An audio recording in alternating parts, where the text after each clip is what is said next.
The American Broadcasting Company Radio Network presents Space Patrol! High adventure in the wild, vast reaches of space. Missions of daring in the name of interplanetary justice. Travel into the future with Buzz Corey, Commander-in-Chief of the Space Patrol! In today's transcribed Space Patrol adventure, Buzz and Happy are inside a small atmosphere shell on the planet Pluto. Outside the transparent dome, a gang of armed criminals approach in spacesuits. It's Duncan and Savage and the gang. Hey, Commander, they've got to come through that airlock one by one. We can pick them off if they try to come in. Corey, this is Savage. You are trapped. Now be smart and give up. He's on our miniature space-phone frequency. Savage, this is Corey. If you want us, come in and get us. Don't be a fool. There are 8 of us, and we got blasters. We can crack the atmosphere shell and bring that whole dome down on top of you. Smoking rockets, Commander. What are we going to do? We'll be back in just a moment with today's exciting Space Patrol adventure, The Hermit of Pluto. The United States has seen many changes in the past dozen years, all pointing to a still better way of living. Billions more Americans are working, earning more, saving more. We're eating more and eating better. More young people are going to high school and college. More of us are getting paid vacations. More of us are enjoying the luxuries of life. Sports, radio, television, the theater, concerts, church attendance, and membership has climbed steadily upward. In addition to these material and spiritual changes have come the miracles of jet propulsion, supersonic flight, antibiotics. All these changes have produced tremendous needs. We need factories, and machinery needs modernizing to increase our output of electric power. Our current needs add up to greater employment and investment opportunities for practically everyone in America. The better you know America, the better the future looks. Write for the free booklet, The Future of America, Box 1776, Grand Central Station, New York 17. Now today's Space Patrol adventure, The Hermit of Pluto. Commander Corey and Cadet Happy are on a special mission to Pluto, outermost planet of the solar system. 40 times as far from the sun as the planet Earth, Pluto is a dark and frozen world. The gases that would be its atmosphere lie in a solid coating like ice upon its surface. In Pluto's black sky, the remote sun appears as a large flaming star. The population of Pluto City is protected from the cold airlessness of space by a thin atmosphere shell. Beneath this huge transparent bubble, life goes on as it does on Earth, or Terra, or Mars. It is not quite the same as Buzz and Happy are observing as they walk down a dimly lighted street of the city.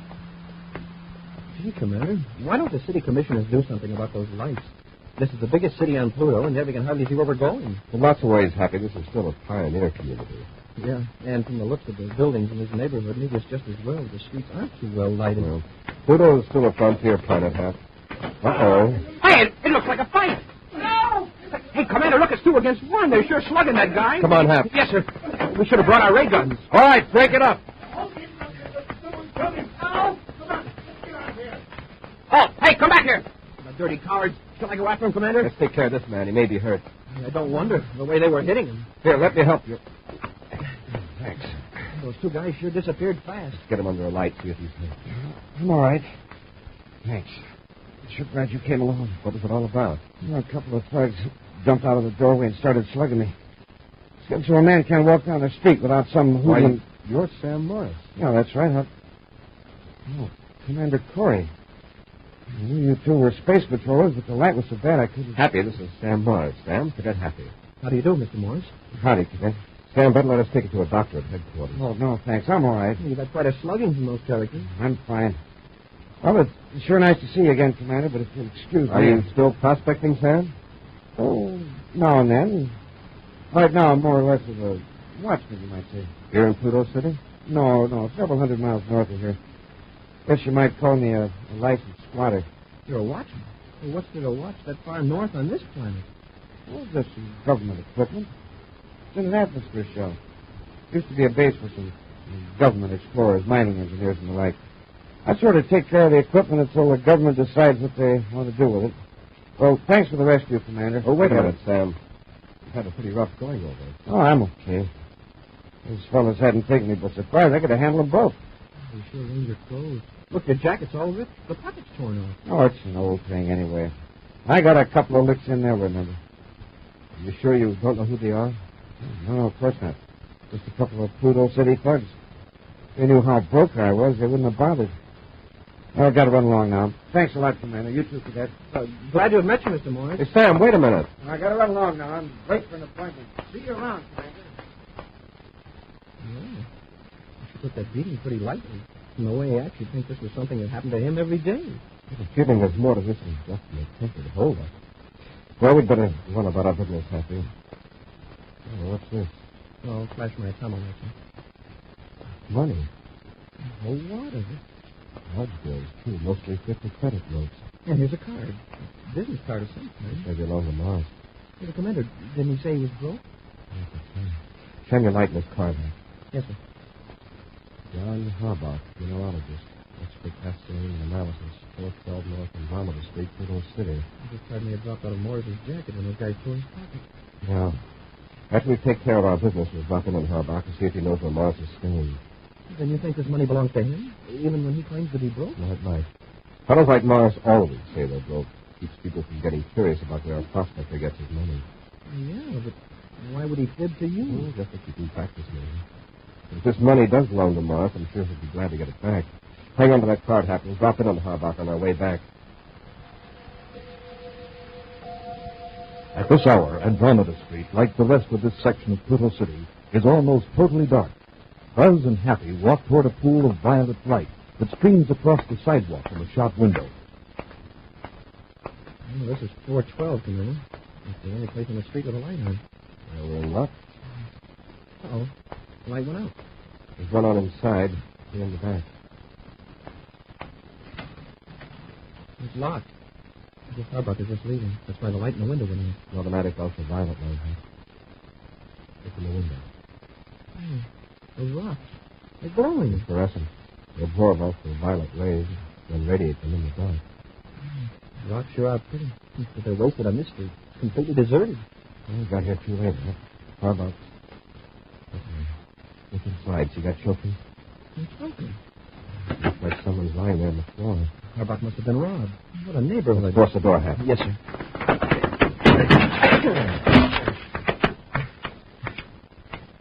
I'll turn on the light, Commander. All right. He's getting cut. Let's get him away from that shattered trophy. Yes, sir. Don't hit me. No, it's all right. We're space patrollers. Oh.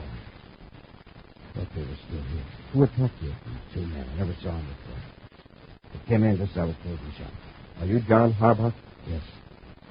Oh, guy really something. Sure tore the place apart. Is the safe locked? It's supposed to be. Let's check.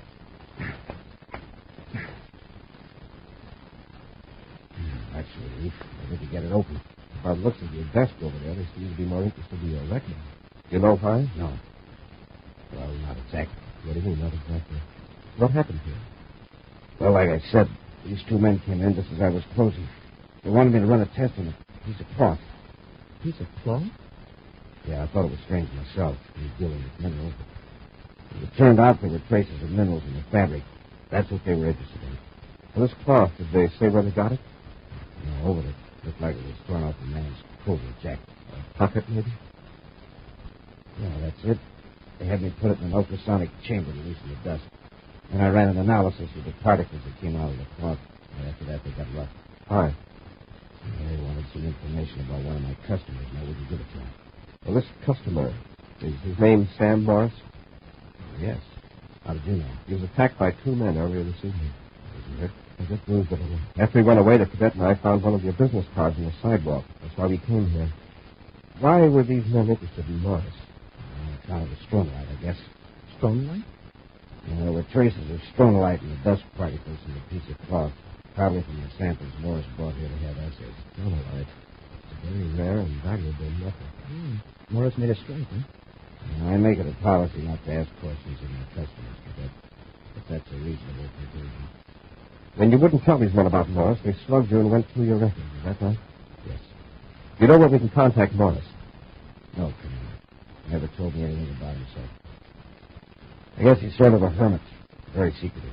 Did he mention an abandoned government station north of Pluto City? No. Maybe one of those men did. Let's see if I can remember what was said. But after I analyzed the cloth and mentioned Stronlight, one of the men said that. So that's why Morris has been holding up at that old exploration base, and the other man made him shut up. Do you remember anything else? No. Wait a minute. One of them said Morris is probably all alone in that shell, and there are 8 of us. I think we'd better find Morris right away. Yes, sir. Now that these crooks know that he's... Yeah.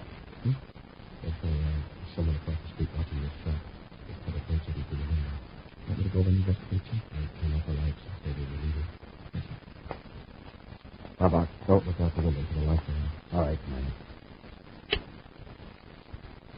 See him? Yeah, but not very clearly. He's hurrying off down the street now. Tail him, Hap. I'll take Harbach to headquarters. He'll be safe in there. We'll keep in touch through the miniature spaceophone. Half an hour later, Commander Corey leaves the Pluto City Space Patrol headquarters in a surface car. His receiver is tuned to special miniature spaceophone frequency. Cadet Happy calling Commander Corey. Cadet Happy calling Commander Corey. Corey here. Go ahead, Hap. Someone Solaris. 900 block. Half a block behind the man on table. What's he up to? Nothing so far, but I got a pretty good look at him. I swear he's one of the men that jumped Sam Morris. I'm in a surface car about a half mile from you. I'll come by and pick him up. Okay, Commander. Uh-oh. Another man just stepped out of a doorway. Two of them are walking together. Probably his partner. Don't lose him, Hap. I'll be right there.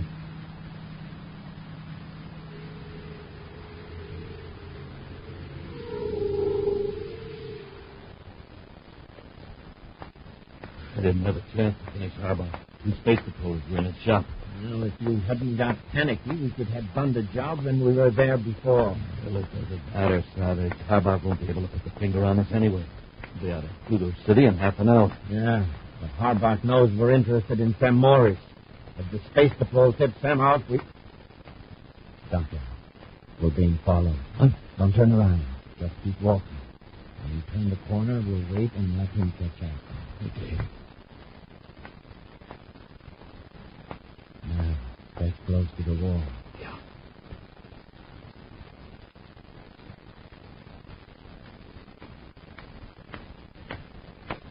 You're looking for somebody? Space Patrol cadet. He's going for his leg and get him. Damn it! Help me! Get your hands off of me! Oh, yeah! Good deal, Savage. Come on, let's get away from here. Wait a minute, Duncan. We're not going to make the same mistake as we did with Harbach. We're going to finish him. We'll return to Space Patrol in just a moment. Listen, kids, you know how much fun it is to be growing up. Every day there's a new thrill. Well, here's a thrill maybe you haven't tried yet, and believe me, you'll like it. It's the fun of having enough money to get the things you want. Maybe a new bike or a camera, or saving for something big like business school or college in the years to come. Sound good? Well, here's how you do it. Put a part of your allowance and the extra cash you earn each week into school savings. It doesn't take long to have enough to buy a real United States savings bond like Dad gets all the time. And this is important. Bonds earn money for you. Uncle Sam stands behind them, and they're safe. So start to save now at your school. Mother and Dad will be proud of you for saving part of your allowance, and you'll have the fun of seeing your own money grow. A thrifty person is usually a better citizen. And take it from me, he's a lot happier than the fellow who saves nothing and can't buy the things he needs. Remember, save regularly every week at school. Have the money for the things you want when you want it. Now back to today's Space Patrol adventure, the Hermit of Pluto. Buzz and Happy are on the planet Pluto, where they've learned that 2 men are using violent methods to obtain information on valuable deposits of the mineral Stronlight, discovered by a prospector, Sam Morris. Using a miniature spaceophone, Happy has contacted Buzz in a surface car, and he's reported that he's trailing 2 suspects through the dark streets of Pluto City. Discovering that Happy is